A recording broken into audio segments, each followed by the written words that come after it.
it's an honor, Ayaan Hirshali, to have you on Nieuw Rechts. It's great to have a talk. I think many people in the Netherlands, of course, know who you are. Yeah. It's I guess been a long journey for you from the Netherlands all the way to the United States. I like that you're still also talking about the things happening in Europe and also the worrying signals we have, for example, with Islamism. So I'm looking forward to talking about that with you. Maybe before we go deep into it, maybe you can explain to our viewers what's the difference for you between Islam and Islamism, because these terms get thrown around a lot. Yeah. Islam is an ancient religion. Islamism is a modern ideology. And Islamism is born out of the fall of the Ottoman Empire in 1924. And there was a controversy after the Ottoman Empire, which I know has a great deal of history here in Hungary. When it fell apart, there were some who said, well, let's just move on and Europeanize and Westernize. And I think the most famous of that was Kemal Atatürk. He accepted the establishment of a nation called Turkey and then went with Turkish nationalism. But many among the ulama, or the clergymen, said, no way, we have to go back to pre-establishing the caliphate, because the caliphate is not just a state. The caliphate is an entity that you use to Islamize what was once Muslim countries or re-Islamize Muslim countries and societies. I don't think they accepted the word country at the time. And Islamize others, conquer other societies. So the dream of the caliphate never went away. The dream of the caliphate became enshrined in the Islamists' narrative, the Islamist story. One day we are going to re-establish the caliphate, re-Islamize Muslim societies, and Islamize the whole world. That's Islamism. That sounds quite worrying, I think, for a lot of people. And I think a lot of people in Europe, also in the Netherlands, are quite worried about what's going on. How bad do you think the situation is at the moment in countries in Europe like Germany, Netherlands, France? I think it's very bad. The French actually just came out with a report where they document the activities of the subversive activities of the Muslim Brotherhood. The reason why it's bad in all these countries is because these countries allowed Islamists. The Muslim Brotherhood is the main one, but it's not the only one, but it's the biggest and most important of all the movements. They allowed them to establish infrastructures like mosques and schools and media, where these people control and shape the socialization of young people, children, young adults. And we now have large populations of Muslims who are Islamist. We also have large populations of Muslims in Europe, in these countries, who are Muslim but not Islamist. But the Islamist group is growing, and it's ferocious, and it has a purpose. And it sees the countries in which they live as enemies that they want to transform. And so they reject all invitations to assimilate. And Islamists may build businesses in Europe, they may have jobs in Europe, professionals, you'll have engineers and doctors and so on, but they're Islamist in their core. In the core, they're united to transform these societies. What makes matters worse is the immigration is rising, the birth rates of the Muslim populations are rising, the birth rates of the host society is dropping significantly. So everywhere you read once in a while this trendy little headline that says, the most popular name in London this year is Mohammed, and it's not George. And that applies to all of these different countries. But what are all those Mohammeds going to do if you don't assimilate them into the host society? If they're all attracted and drawn by these activist Islamists who say, come to the mosque, come to the Islamic center, come to the Muslim schools, and then shape their worldview and their outlook. And that I think is the core of the problem that is now manifesting itself in, you've seen after October 7, 2023, all these huge demonstrations, sometimes 100,000 man strong, in the streets of Europe that keep recurring week after week, that are demonizing the state of Israel, Zionism, and Jews. And that's one, I think, visual of what is to come. You know, this is what Europe has to do.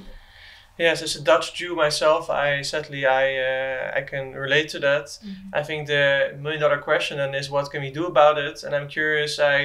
I've also heard you speak about the influence of Christianity. Like you used to be a famous atheist, but Mm-hmm. you converted to Christianity. Yeah. And you've talked about how this might be a counterbalance to the rise of Islamism in Europe. Maybe you can talk about what you think now we see with the Christians in this war, almost you could say the spiritual war against Islamism. Yeah, I think every nation has to have a foundational story, and every civilization has to have a foundational story, and not just a story on which it is founded, but also the story that is its oxygen, that keeps it going, what you give to the next generation. If you look at a country like Israel, I was just there in March, and the story that Jewish citizens are told, what unites them, is their identity. It's the ethnic identity, but it's also their religious identity. And that's what's timeless. And if you look at some of these Western European countries, Christianity is what's supposed to be timeless for them. You look at all these beautiful cathedrals here. I mean, every piece of architecture in all Europe screams Christianity. But the younger generations have been deprived of this knowledge. They've been deprived of this inheritance. They have not only been told, some of it they haven't been told, and others they've only been told negative stories about it. And so when a very strong, rampaging, masculine civilization enters the scene, there is nothing to stop it. I don't think the EU bureaucracy is going to give an identity to the young woman and young man that feel threatened by this. And so what I've seen, unfortunately, is that actually some women, European women and European men, are converting to Islam. And are you hopeful that this can be changed? Do you see any signs of, for example, Christianity actually taking back some of the control over the European story as we see it? I do. I see now an uptick for the first time. I think it was 2024 and 2025 that we see an uptick in young men, especially coming out in search of Christianity, in search of a purpose, and getting it. But I think Christianity and the churches is only one. It's a very important part. It's the most important part, but it's only one part. I think what we also have to do is the schools, the universities, the media, all the institutions that socialize people, that shape the hearts and minds of young people, should be about the renewal of the European story, of what made Europe great, and not only emphasize things that in the history of Europe that had gone wrong. So that would, I think, for me, never again means we treated Jewish people in Europe horribly in the 1930s, and that's what led to the Holocaust.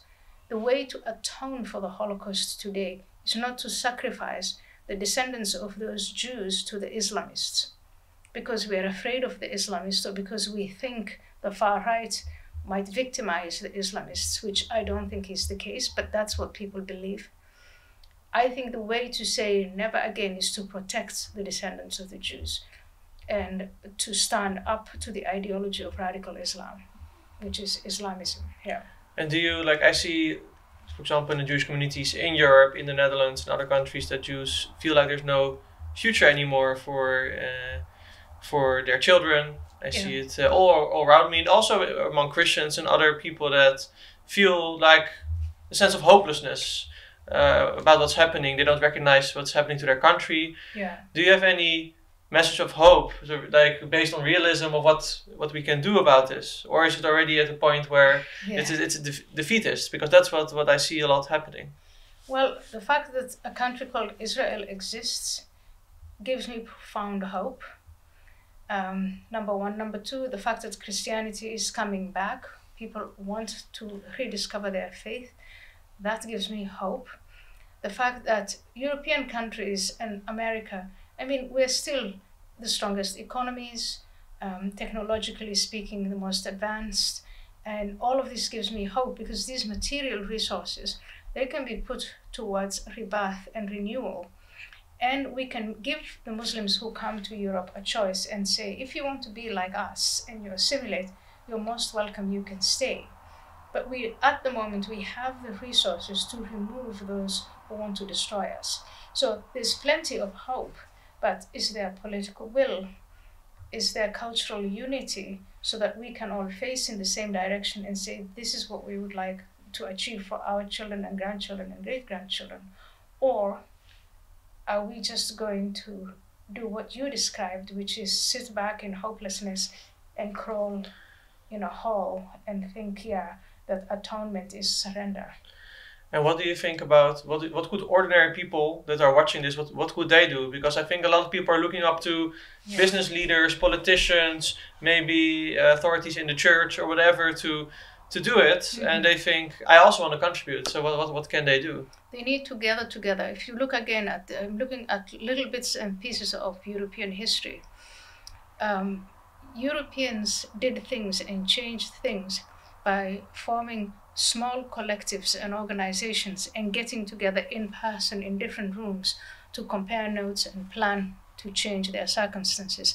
Unfortunately, today there's the cell phone and there's a lot of isolation and atomization. People are sitting in their own nice big fancy rooms. They're not getting together. So that's what I would say to especially young people.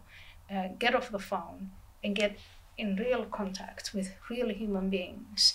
And then, organize peacefully, try to make changes through the ballot box, just through peaceful means. Yes, it reminds me a little bit of what something that you also in earlier talks have described as like a rebirth that the people need, because it can be kind of scary. You need to also maybe deal with your own demons to step out, right? Because the consequences, as you have spoken out, have been great on your life with all the threats you have. Yeah. So this is maybe the biggest challenge for people.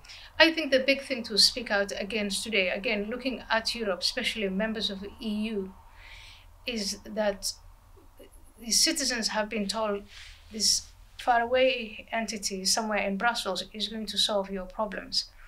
But it's not going to solve your problems. It's just going to create this incredibly bloated bureaucracy.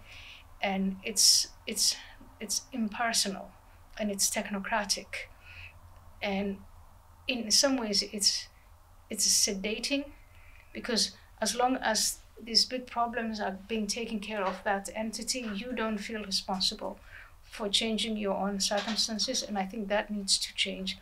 Power needs to go back to the nation states, to the cities, the villages, the organizations that formed Europe. And that is how you bring about change.